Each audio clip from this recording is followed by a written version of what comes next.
these creators are trying to make something that is provoking the audience, and especially from like the psychological, emotional perspective, but they're losing a bit of its power and turning it into more of something disgusting because they don't have anything guiding them. Greetings, soldiers of the Poets at War Creative Network. You're attending Creators and Crusaders, a conversational podcast hosted by Joshua David Ling, Alexander Robertson, and Brendan Sunshine. Second Friday of every month. Today's honored combatant is Ryder, the Omniscient. Use or misuse, that right is not decayed. We make still by the law in which we're made. So what have you been up to today, sir? Today, just a lot of contemplation, thinking ahead for the channel, just kind of goals, setting goals, that sort of thing. A bit of work, not too much to be excited about. Nothing super new, just kind of keeping steady on what you're doing. Yeah. I got you. I mean, I've been just kind of along the lines of things that I've been up to. I have finally been seeing some progress in the gym with strength because I actually had an injury, like a minor shoulder injury, like 2 years ago. And it's taken me at least a year to get to the point where I could start lifting again. Mm-hmm. But just the start of this year, now I'm finally seeing some progress. So I'm pretty pumped about that. That's fantastic. Very cool. We kind of just start whenever I'm recording right away and then just, begin talking whenever and edit it accordingly. So basically just wanted to kind of big picture, we can circle back to whatever when we need to, but kind of talk about your channel, talk about your journey through YouTube, what led you to to create your channel, things like that, and just kind of not just your channel, but your creativity journey. The original name of this podcast was Poets at War. It's now Creators and Crusaders, but Poets at War is the network. So that's sort of what we do. Big picture is on this show, talk to creatives and creative adjacents about their journey and what they do. And I'm not sure if you're familiar with Pastor Toby Sumter, who we recently had on, but he's out of Moscow, Idaho, pastor there, and he's an adjacent artist, and he gave us several good episodes actually pulling from the scripture what is the place of artists in the kingdom of God and that sort of thing. So that's sort of the broad category of what we do, but you could just start telling your story how you want, and we'll jump in with questions, as things go. Also, really quick, are you planning on being on camera or no? It's okay either way. Yeah, I do have a camera here. I'm just not sure what the quality is like. I can just turn it on. Well, that's okay. I'm happy with whatever you got, just to see a face. I don't even think it's working. We've had people stream from potatoes before. Yes. Well, it might not be. I don't know. I don't even know if the camera is working. That's okay. If you don't want to do that, that's fine. It's not worth jumping in too hard on that. But so start from the beginning. Like, what got you into filming stuff, looking at YouTube, all that? Yeah, so it's kind of weird how I got into it because it was not into film at all. I was originally into 3D animation. And what kind of led me there, of course, is I had this huge thing for Minecraft when I was like 10 years old. And so it was kind of like, wow, I want to be able to create my own stuff and be able to put it on the internet and just kind of make these awesome animations. Because I saw all these other artists like, they're kind of getting older now, but Black Plasma Studios and a bunch of the animators they had under there with separate channels. I really looked up to them for Minecraft animation specifically. And so I was like, wow, this is sick. I want to be able to make this. And so for about 3 to 5 years, that's what I was doing. And it kind of, what got me into film specifically was kind of by accident, because I was just looking through YouTube and I found a Star Wars fan film where it's just, you know, a couple of dudes hitting some lightsabers in the forest. And I was like, holy crap, this might be it. This is awesome. I love this. And of course, growing up with Star Wars, that was the thing, right? Star Wars and Lord of the Rings, right? So I was like, dude, I gotta make this. I'm gonna enter like some sort of fan film contest and like get together with a community of these guys. And so that's what, you know, one thing led to another. And I just found this playlist of this competition. Like each year for like the past 20 years, they've been hosting this competition and just, you know, giving prizes to the top 3 people. And I was like, holy cow, this is awesome. I mean, not even just the prizes, but to be able to see what other creators are making that is frankly better than what Disney has been putting out.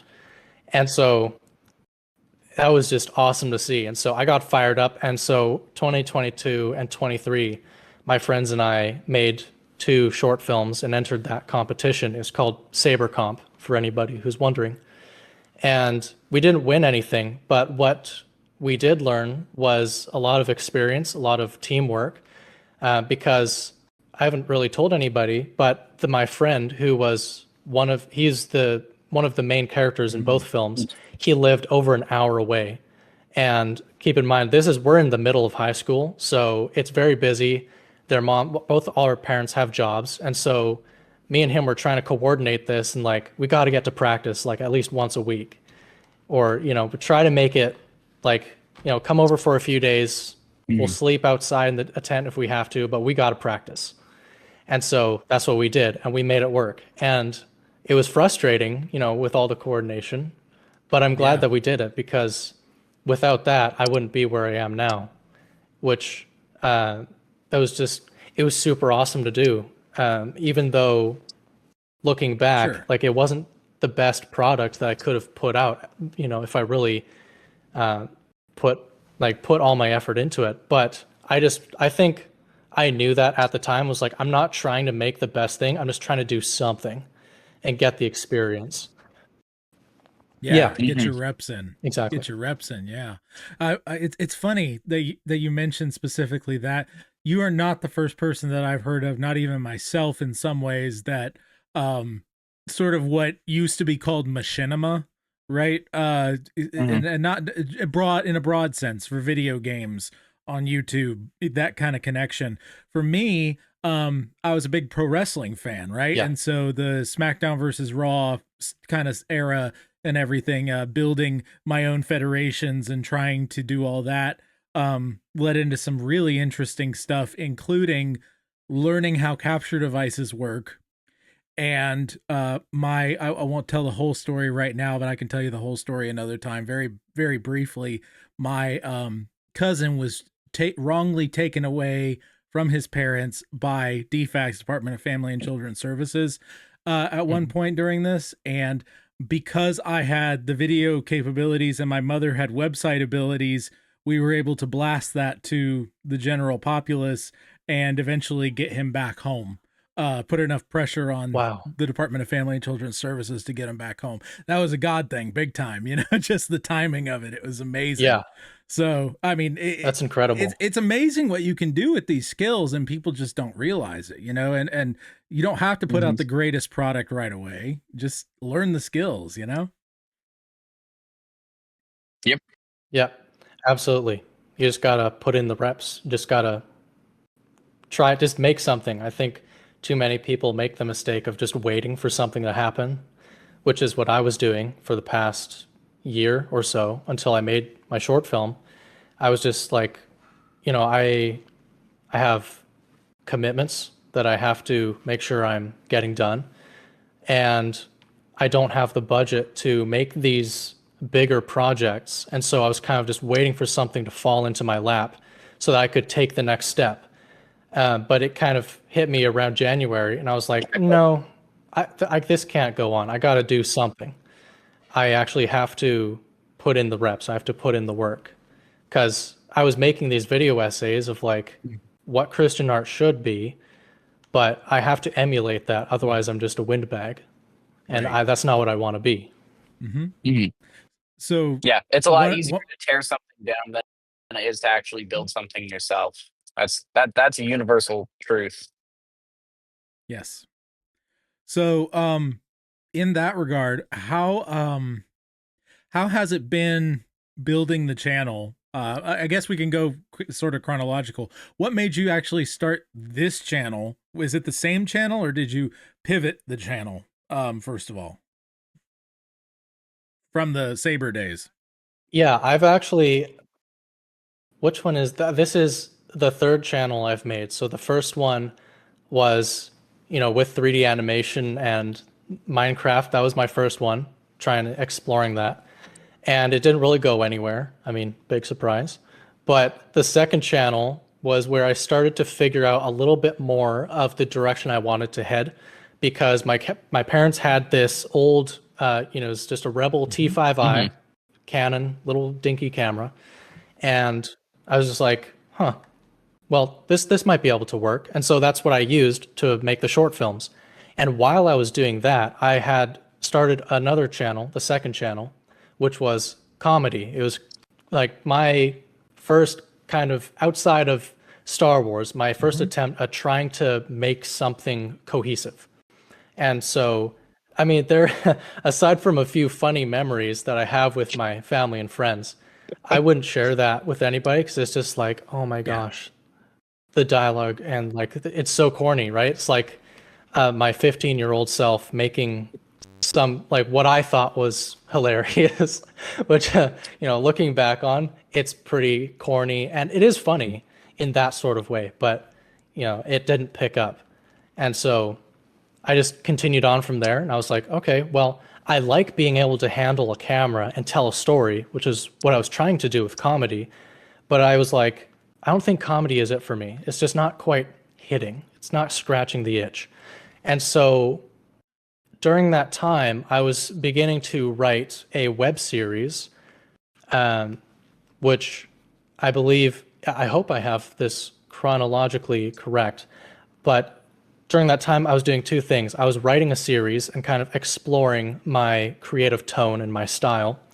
And I was also going through this course that my parents were putting me through, that it was, thinking about world history and theology from a Christian perspective, of course.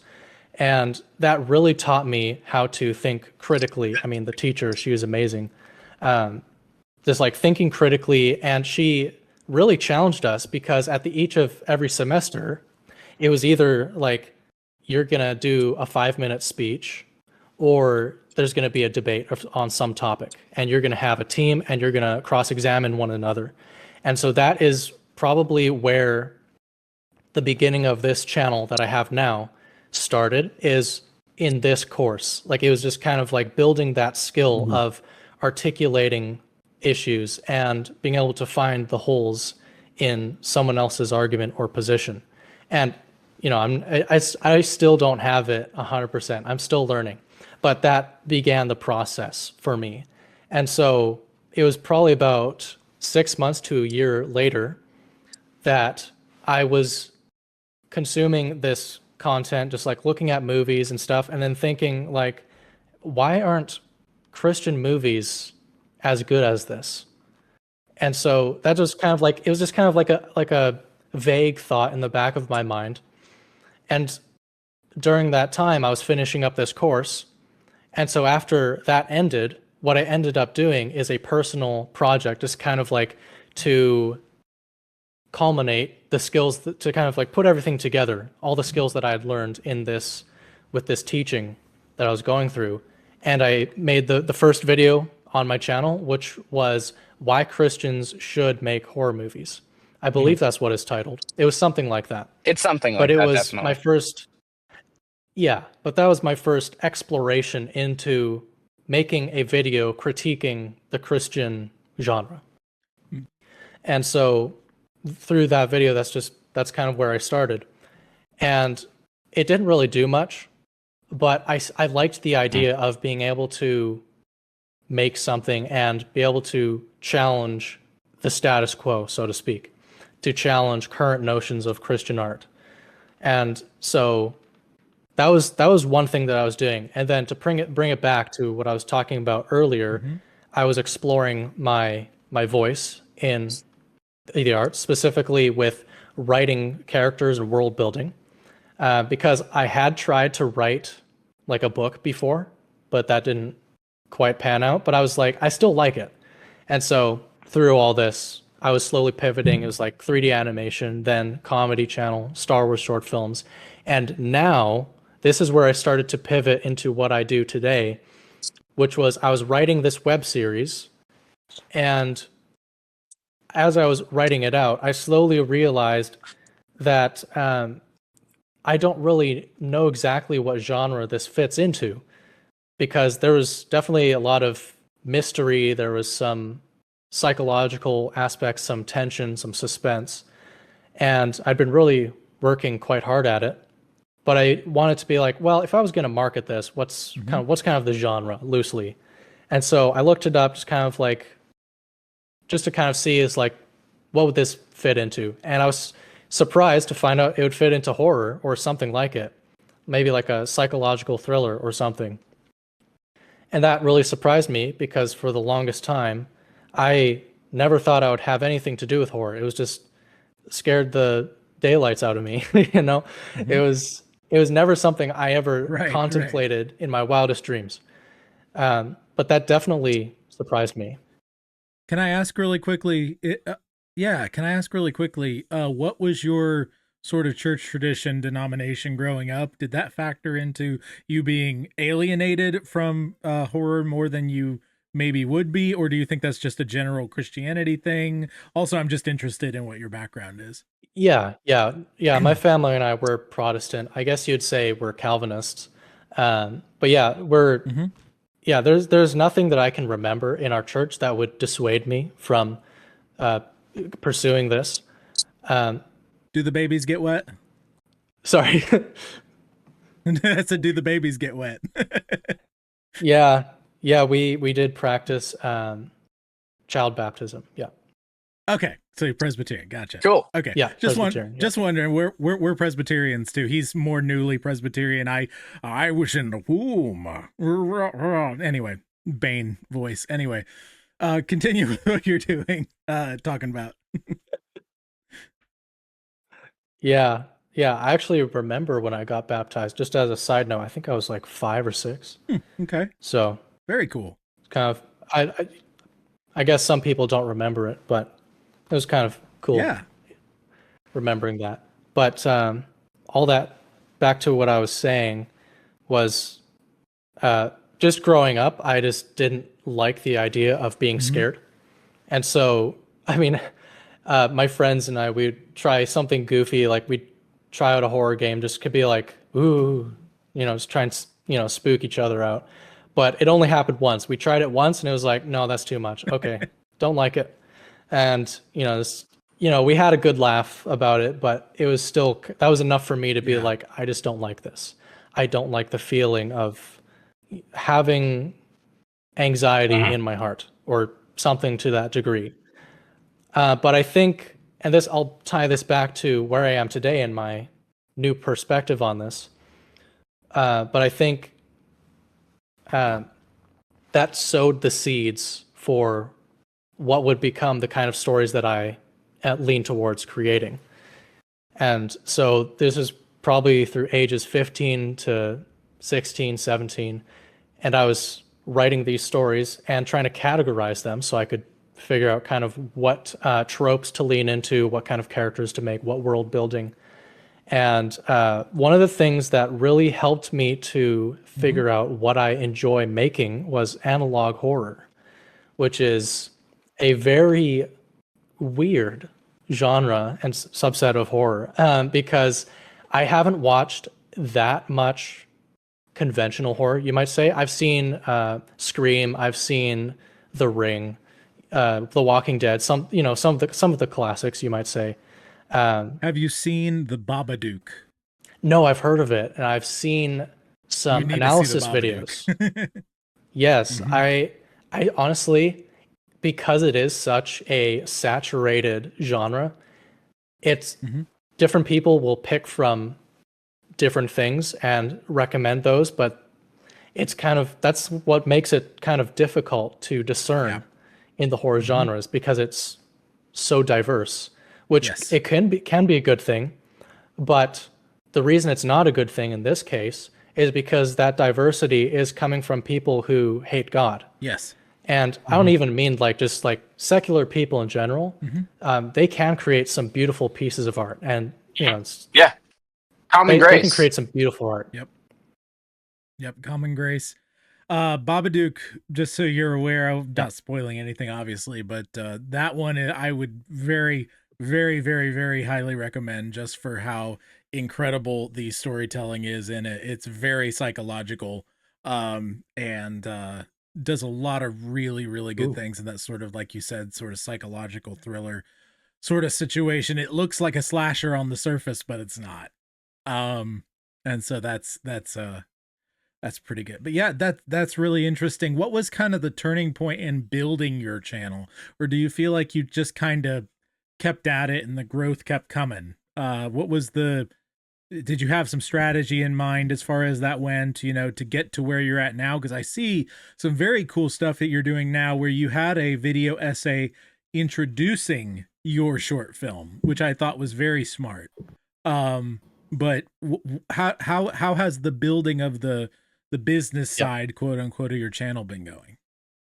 So I think originally it wasn't intentional, but what really opened up my mind to the opportunity of YouTube being a something that could be like an attainable business was the video that kind of brought me onto people's radar, which was it's almost at 70,000 views now.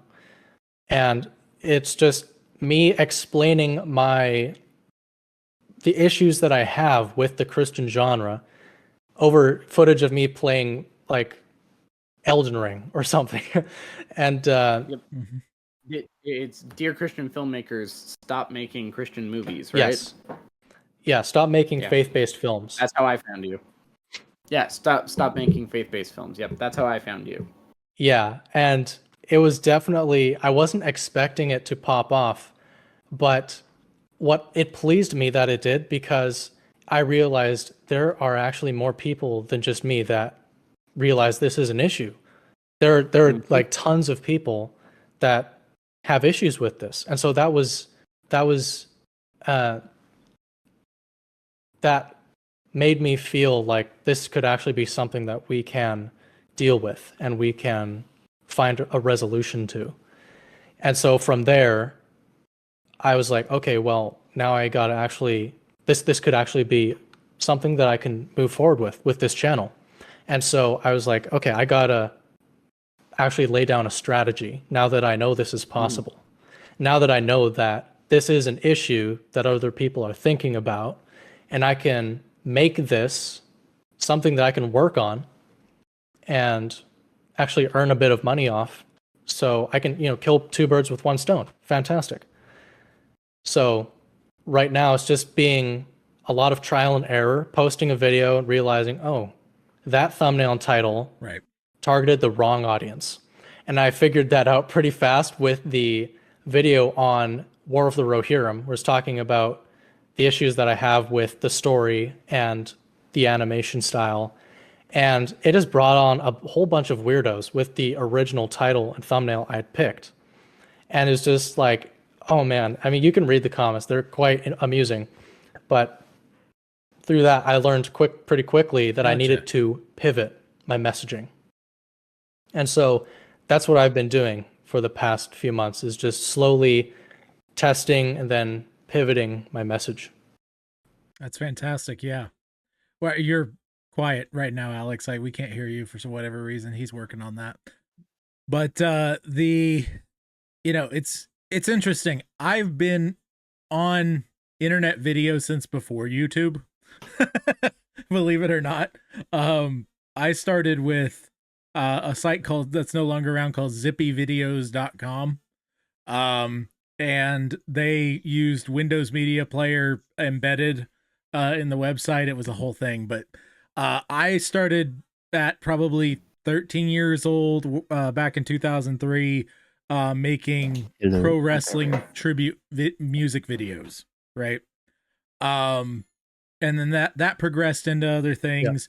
I ended up having a channel with my sister, and we ended up doing movie reviews when those were a big deal, and had a decent sized channel, made a good bit of money back in, late 2000s, early 2010s.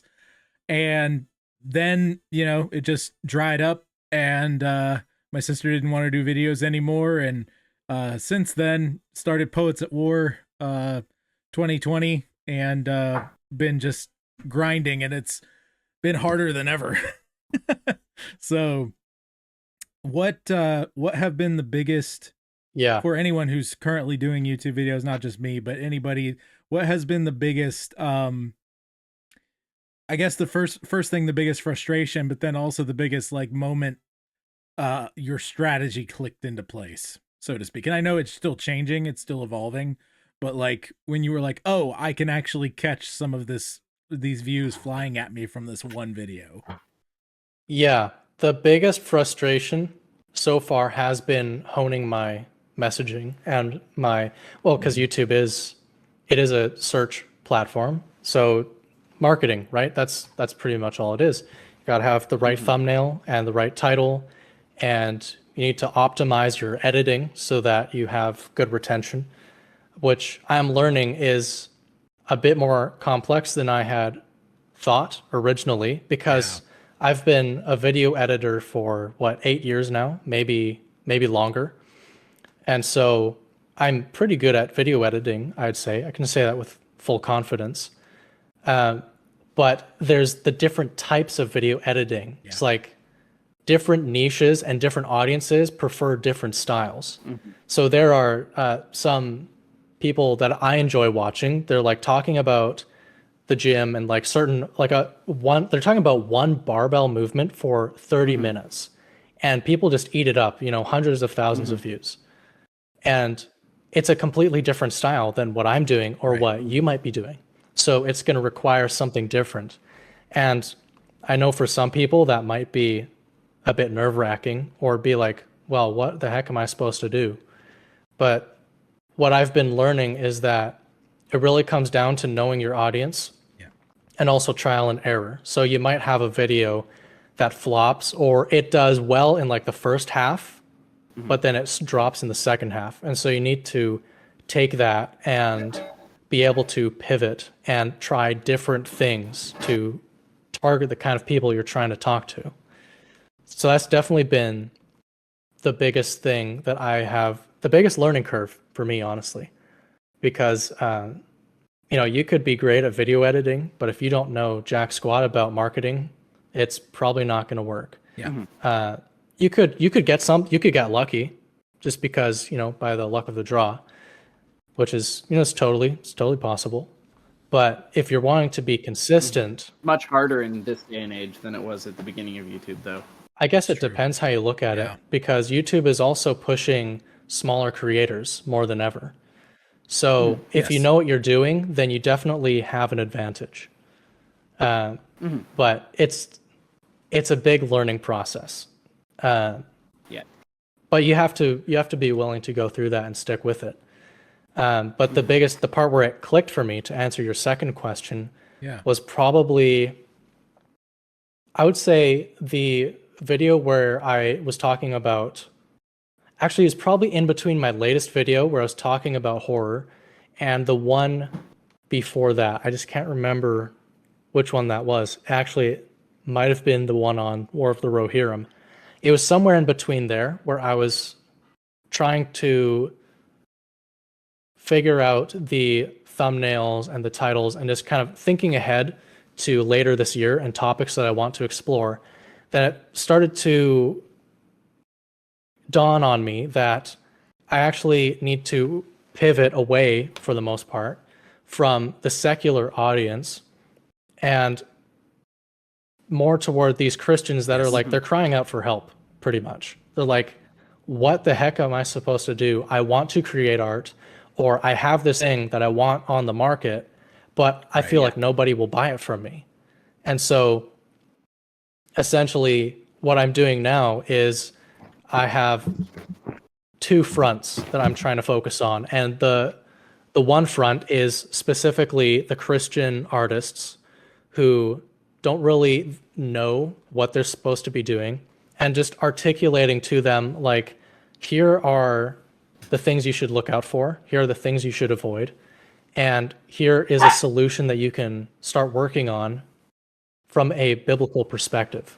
Because I think that's very important, is that we understand how God creates stories and how Jesus told parables, and how the predominant way of his teaching was through stories. And I think one of the comments that I got was like, so you don't think those were actual real events? No. Not the parables. So I was like, we're like, No what about like the way. parables of the seeds, and the seeds that are being choked by thorns, or the seeds that are being eaten by the birds? Was like, that was happening in real time. Like there were, no. Jesus wasn't that literal with his stories. No kidding. I just think, I was like, sometimes people just don't catch the nuances, which is fine. But I think if we're going to dig deeper into our faith, our theology, and why Christian art has, well, to be frank, failed as a medium so far, we need to be able to understand the underlying principles that Jesus tells us, and how he tells stories, and looking at scripture on the whole. And so, one of the biggest, I was just going to say, one of the biggest things that disproves that point of view is the verse in Matthew, I want to say 17, but I'm not 100% sure, where the guy basically says, Jesus, why are you telling these stories this way? Why are you doing all this? He says, I'm doing it to obscure the truth from some people, and so that other people will get it. He openly admits to crafting the story according to what he wants, Yeah. And then there's the other verse, like, all these things he spoke in parables, all these things, or if you look at a different translation, he told stories. And so even if you look just historically, stories have always been a big part of our culture. And I'm not just talking about the oral or written stories. I'm talking about, there's music as well. Right. And I think one of the biggest evidences, in my mind, being a musician, for why Christian music and why Christian art can be so powerful is Bach. We have Bach, one of the greatest composers of all time. He is absolutely adored in this time by classical musicians and non-classical musicians, people from all walks of life. And he was a devout Catholic. And at the end of Peter, this is my son. Wasn't Bach a Lutheran? I believe he was Catholic. Hi, Peter. We'll look that up. Anyway, Peter's going to bed. He just wanted to say goodnight. Say goodnight, Mr. Alex and Mr. Ryder. Good night. Night, Peter. Good night. All right. My kids are a regular saying goodnight on the show. Good night, buddy. That's awesome. All right. So he's going to bed by Bach himself was a tonight. faithful Lutheran. He was a Lutheran. Yes, okay. he did most of his work for Catholic masses, but he was a Lutheran. Gotcha. Okay, I see. But he was a Christian, 100%. Yeah, absolutely, 100%. I mean, like, at the end of all his pieces, he would write Soli Deo Gloria, glory to God, which I just think, oh, that's so awesome. Like, when I go to heaven, I'm going to be able to shake hands with the man himself. And I mean, as a musician, that's absolutely fantastic. I look forward to that. So things like that, it's like hundreds of years later, we have these amazing works of art that is impacting so many people, Christian and secular. And that is, I mean, not even just that, we have other artists as well. Just like these amazing artists who have a Christian background for why they're doing these things. And so I think Christian art can 100% be impactful. It can make a difference. But the way we've been approaching it has been a bit ignorant and maybe even a little bit arrogant. Just like we know what's up, and just being closed-minded to any other perspective, because this is the way I interpreted scripture, and there's no other way. So I just think we need to approach things a little bit differently. Yeah, there was a guy on YouTube. There was a guy on YouTube, probably 6 years ago now. I don't remember what his channel name is. I could go find it, but he delisted the video, so it's not super helpful anymore. But it was what I think the video title was "Why Christian Films Suck" or something like that, and it was him as a Christian at that point. He's since deconverted and all that fun stuff. But at that point, as a Christian, he was talking about why God's not dead, and most of the Kendrick brothers movies and all of that just are not good movies by any standard. They're just not good. And he said, because they're trying to be sermons. They're trying to be sermons, and they're not trying to tell good stories. The Kendrick brothers have specifically said that they see their movies as sermons for the audience, not as stories for the audience. They misunderstand why the art forms exist. Sermons are good whenever you are trying to tell it, whenever you're trying to give a sermon. But art should be art. It should be Christian art. It should be deeply Christian art. It should be influenced by what you believe about the Bible and about God, because ultimately everything will be influenced by what you believe about those things. But it shouldn't be a sermon. It should be art. And I thought that was very interesting. And I was very happy to see your Dear Christian Filmmakers video, because I thought it was very much in the vein of previous criticisms that I'd seen, but in a significantly more thought out and more, I guess, intentionally Christian critique than most of what I'd seen. Because most of it was from a secular perspective. Why are these bad movies? And yours was, Christians, we got to do better, guys. And I thought that was fantastic. It was a breath of fresh air whenever I found it. Thank you. It's so encouraging to hear that, because, I mean, I think, especially like being on a Discord channel like this, where we have so many like-minded people, where it's like we're actively trying to improve instead of just like preaching at the audience and just kind of staying where we're comfortable and not trying to improve.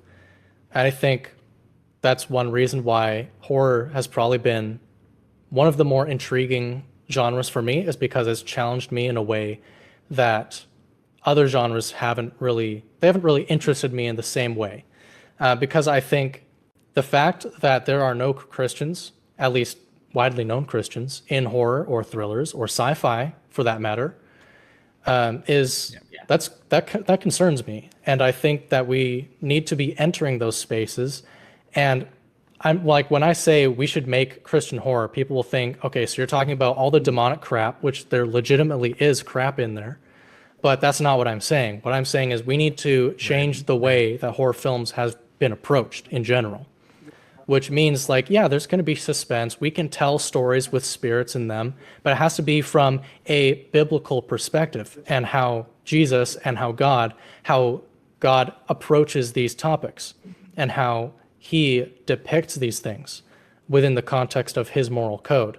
Because I think the issue with horror, and well, with other genres too, not just horror, is there's been ambiguity. And it's kind of like, well, when these movies are being led by humanistic people, they're gonna not have these distinctions that are as clear and defined as we find them in scripture. So it's gonna be like, well, we can show a bit of nudity, it's okay. Even in a movie that we were watching the other day, The Hunger Games, which I always find it funny how they follow the books exactly. Like the first book is fantastic, second book is kind of okay, third book is garbage. And the movies are exactly like that. Interesting. I personally really enjoy The Hunger Games. I did. Oh, I love The Hunger Games too, just not the third one. I'm not a fan of The Hunger Games, but that's because I'm generally not a fan of dystopia. But that's a whole other thing. That's fair. That's fair. Oh, But yeah, have you Yeah, but you were you even in the second yeah, movie, there is. Yeah. there was nudity. Brief, but yeah. Have you were talking about horror and how there's no distinctly like Christian horror that you can think of. Have you read a book called Monsters from the Id by E. Michael Jones?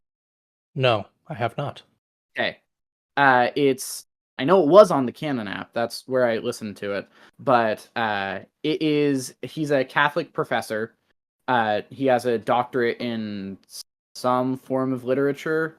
I don't know exactly what it's in, but yeah, he has a doctorate in literature, and he talks about the history of Western horror, beginning with the Romantic poets and Mary Shelley, Frankenstein, going through Bram Stoker's Dracula, all the way up through Alien. And he brings in some really interesting points about the psychology of horror from a Christian perspective, because he's Catholic. Really interesting book. I think that you would, especially since you're interested in horror, I think that you would glean a lot from it. Yeah, I just put it into my little list of books that is growing by the day, but yeah, I appreciate the recommendation.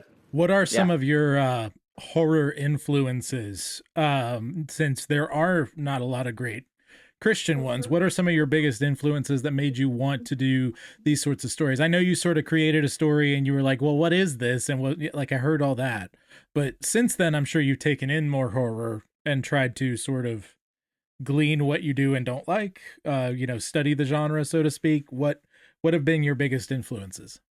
Yeah, I think the biggest ones have been I think I watched like the first in terms of film itself, my first introduction to horror was The Walking Dead. And I got introduced to it because my parents were like, I think that there would be some great discussion to come out of this, particularly for the first 2 seasons, because they're like, after that, it's kind of gets a little weird and muddy. And so I was like, that was enough for me. I was like, okay, I'll watch those and then I won't go further. I just don't want to bother if it's no good. And so they were right. The first 2 seasons have some amazing questions brought up about the morals and just even just like how the characters are interacting with each other in this fallen world, which probably has more than a few parallels. Yeah. But I thought, the first time I saw that, it was like the suspense and the storytelling. I was hooked immediately in the first episode. And I was like, okay, this is very interesting. I'm not sure where this is going to go yet, but I like that there is a world that is being built here, and it seems pretty solid. And so the first 2 seasons were very good in that regard. But after that, I watched a bit of the third, and it was kind of like, it's starting to lose some of its luster there. So I didn't bother watching further. But after that, what I saw was, because one of my family members, my aunt, she's pretty big into horror. And so she was like, why don't we watch Scream? It's just like the classic slasher film. And so I was like, I'm not gonna, being interested in this subject, I wanted to glean from some of these sources, and at the very least, if I didn't like it, I wanted to understand it and why people might be interested in it. And so I watched it, and this is an ongoing process, by the way. So getting recommendations is something that I'm looking out for. But watching that was good because it showed me, okay, these are some of the tropes that are leaned into. These are some of the things that are expected from this genre. And I found out that I don't really like, at least for my personal style, this kind of storytelling. Not so much because of the gore, but just like the way that the authors decide to go about it. And just maybe I would change my mind on a rewatch, but that was my first impression. It was kind of like, okay, well, this being a classic film, I could understand why people would be interested in this. Yeah. But after that, I would say the next one, and probably the one that sticks out in my mind the most, is The Ring. Mm-hmm. The classic of, what was it, 1998 or something? Like that, yep. Yeah, 1990 something. And that movie blew me away, because just like the storytelling, and I still remember to this day, like when they're taking the pictures of themselves and then they put it out and it's all like muddied and almost like someone had taken, like, put it into Photoshop and then took the smudge pen and then smudged it, like smudged out the characters' faces. And that was like, that was a horrifying concept to me. That was like, your identity has now been erased. And whatever this monster is, it's trying to erase your identity as a person. And that was kind of like, whoa, that's actually insane. That was, so that, I mean, even just speaking about it, it still puts shivers down my spine. And that was my first exploration of I would say, the more abstract version of horror, where it's like, it's not quite like there's a monster in the dark and it's going to get you or stab you. It's more like these psychological concepts of like your identity, your emotions, your experience in life. And I really liked that.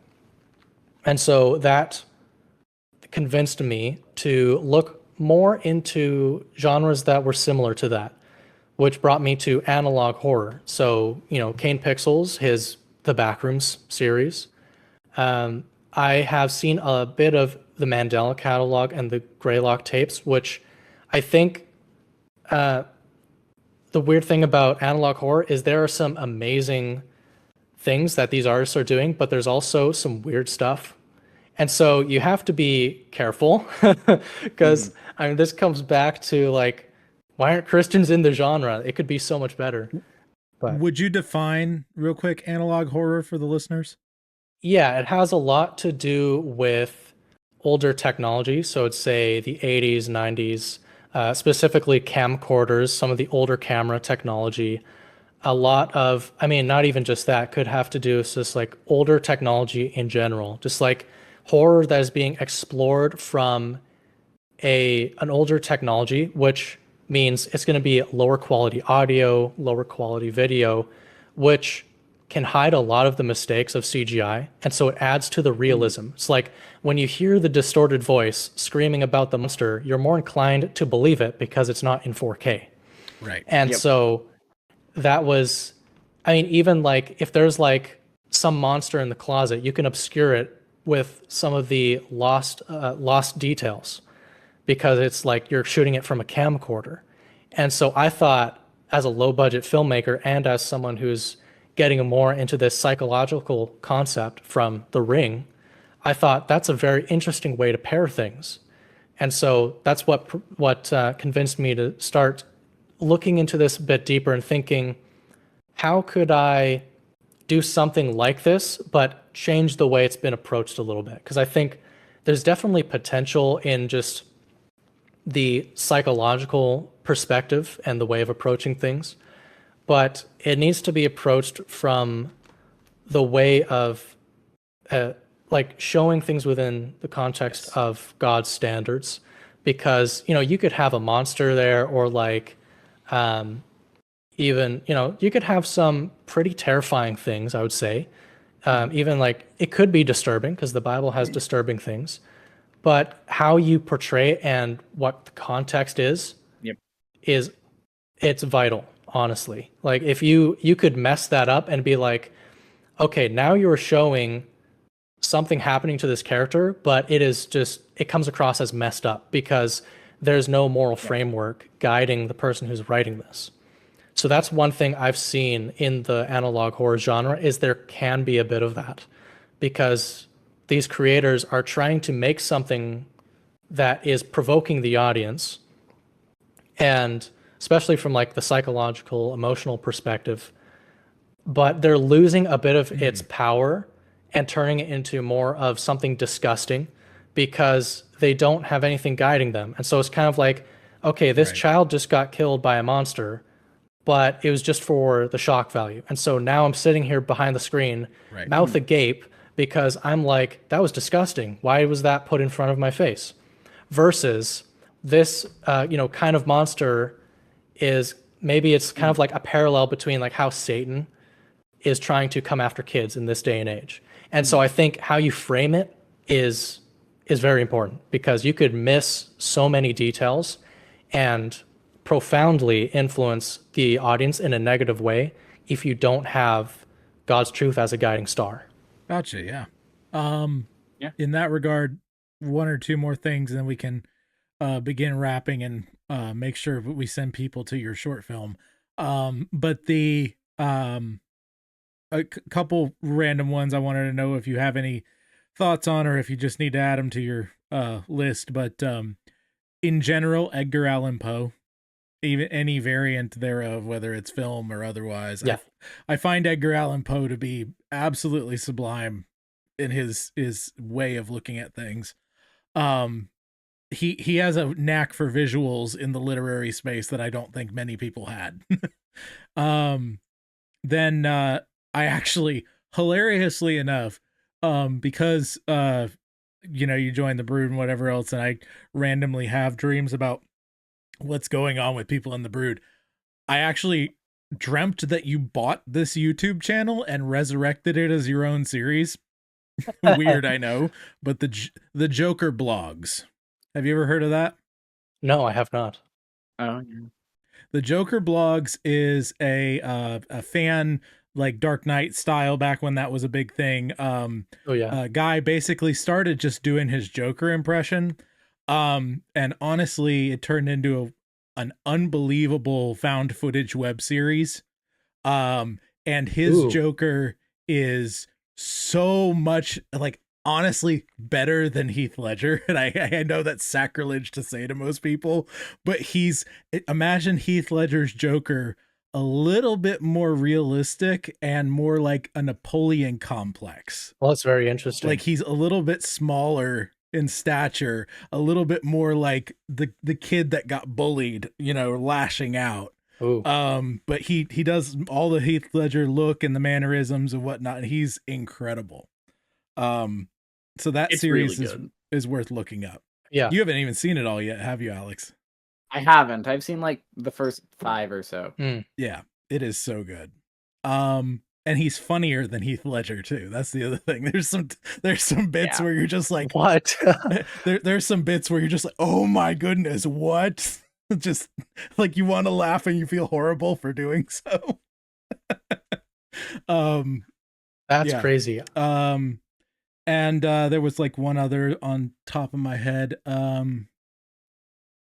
Can't think of it at the moment, but yeah, there's a lot of great stuff out there, and I've really enjoyed talking to you about this. Alex, did you have anything before I wrap things on the recording? I'd like to drop in with it. One Go ahead. more question regarding the going back to the Dear Christian Filmmakers stuff. How do you think that we as Christian artists, I'm artist adjacent, can take some of the momentum that Hollywood is losing? Because I feel like 6 years ago, saying Christian films suck was super easy because Hollywood was actually making a lot of really good films. They're not anymore. Snow White just came out. That how can Christian artists capitalize on the failure of Hollywood to start taking ground back? How do you see that working? What are some ways that you could see that happening? Well, this is definitely a loaded question. I mean, there's so much one could say about this, but for me, there'd be two things. One is that I'm still figuring this out myself, and so my channel is basically me sharing what I'm learning alongside my viewers. And the second thing I would say is that honestly, the simplest thing we could do is just create the art that we have been craving and that the audience has been craving, because they're going to look for it somewhere else, whether it's on YouTube or on some streaming platform. But I would say for the smaller artists like myself, just starting out by making something and just committing to a project and then putting it out where people can see it is definitely a big step for a lot of people. Because even just like if you're not creating anything and sharing it, then what are you doing? So if you can share it and just start there, then that's honestly, that's going to be that's going to jumpstart the process. But yeah, that's what I'd say. So make stuff because people will be looking for it effectively. Yeah, but you also need to be aware of what people are looking for.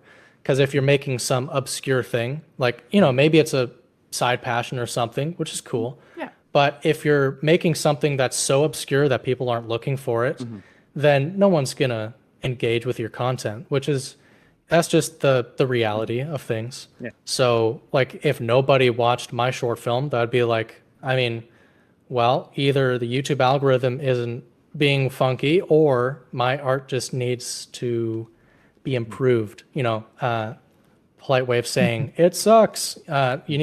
So that's, if your art sucks, then nobody will watch it. So really it's just, it's such a complex answer. Unless it sucks in the right way. Yes, unless it sucks in the right way. Yeah. Yeah. It's like, which yours does not. Where can people find your awesome art? You can find me at Ryder the Omniscient on YouTube. Awesome. And your recent short film is called? Monochrome. And yeah, it's I get to do a voice psychological horror. Yes, yes. I was the first time I listened through those. Really, really good. Legit. Like as I saw them playing back with the monster, I got shivers. It was like, oh, the holy crap!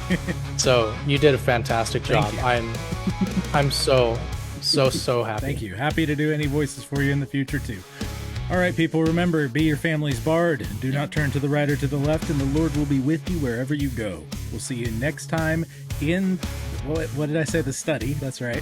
On Creators and Crusaders. Used or misused, that right is not decayed. We make still by the law in which we're made. This has been Creators and Crusaders on the Poets at War Creative Network, a conversational podcast hosted by Joshua David Ling, Alexander Robertson, and Brendan Sunshine. Second Friday of every month. For more, visit joshuadavidling.com.